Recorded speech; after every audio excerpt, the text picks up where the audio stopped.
கர்த்தருக்கு ஸ்தோத்திரம். கர்த்தர் உங்களோடு பகிர்ந்து கொள்ளக்கூடிய ஒரு வார்த்தை கொடுத்திருக்கிறார். ஏசாயா 63:6 சொல்லப்பட்டபடி கர்த்தர் மகா கோபமாக இருக்கிறார் ஜனங்கள் மீது. அவருக்கு பிடிக்காத காரியங்களை நம்ம ஜனங்க செய்கிறாங்க. எல்லா இடத்துலையும் நடக்குது, உலகம் முழுவதிலும். கர்த்தர் உக்கிர கோபமாக இருக்கிறார்.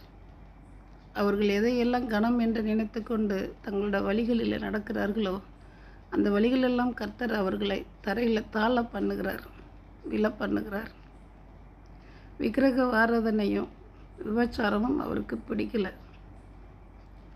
அவர் தனக்கு மேலே உயர்ந்திருக்கிற பிசாச இந்த உலகத்தின் முழுவதிலும் நிற்கிற போராளியை அழிக்க நினைக்கிறார்.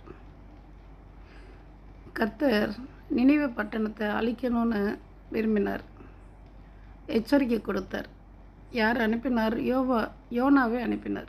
நீ போ, நினிவே பட்டணத்தை நான் அழிக்க போகிறேன், அங்கே பெரிய அக்கிரமம் மகா கொடுமையாக நடக்குது, நான் அழிக்க போகிறேன், நீ போய் அவங்களிடத்துல மனம் திரும்ப சொல்லுன்னு சொல்லிவிட்டார். யோனா பயந்துக்கிட்டே தான் போனார். அப்போது கர்த்தர் போனதுமே அந்த நினிவே பட்டணத்தில் தெருவில் வீதியில் ஒருத்தன் வந்திருக்கான். அந்த மனிதனை பார்த்து, கர்த்தர் உங்கள் மேலே கோபமாக இருக்கிறாரு, நீங்கள் உடனே மனம் திரும்புங்க, இல்லைன்னா இன்னும் 40 நாளில் கர்த்தர் உங்களோட ஊரவே அழிச்சு போடுவேன்னு சொன்னாருன்னு சொல்லுவான். உடனே இந்த செய்தி ராஜாவுக்கு போகும். அவன் தன்னோட ஊருக்குள்ளே போய் ராஜா கிட்ட கூட நேரடியாக அந்த வார்த்தையை சொல்ல மாட்டான். கண்ணில் எதிர்பட்ட ஒரு மனிதன்ட்டு சொல்லுவான். யோனா யாருன்னா அவர் ஒரு தீர்க்கதரிசி.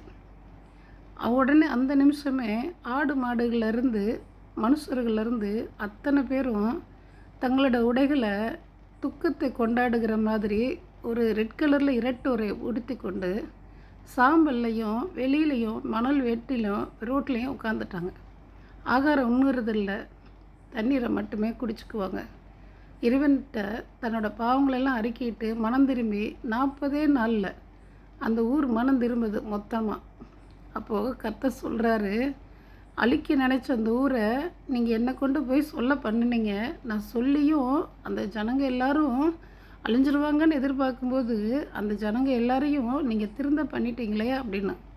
அப்போ கர்த்தர் சொல்கிறாரு, என்னுடைய ஜனங்கள் அவங்க அறிவில்லாமையால் அப்படி செய்கிறாங்க. மனம் திரும்பி அவங்க என்னிடத்துல வந்தாங்கன்னா நான் அவங்கள ரட்சித்து என்னால் காக்கக்கூடும் என்பதை நான் அவங்கக்கிட்ட நிரூபிப்பேன்.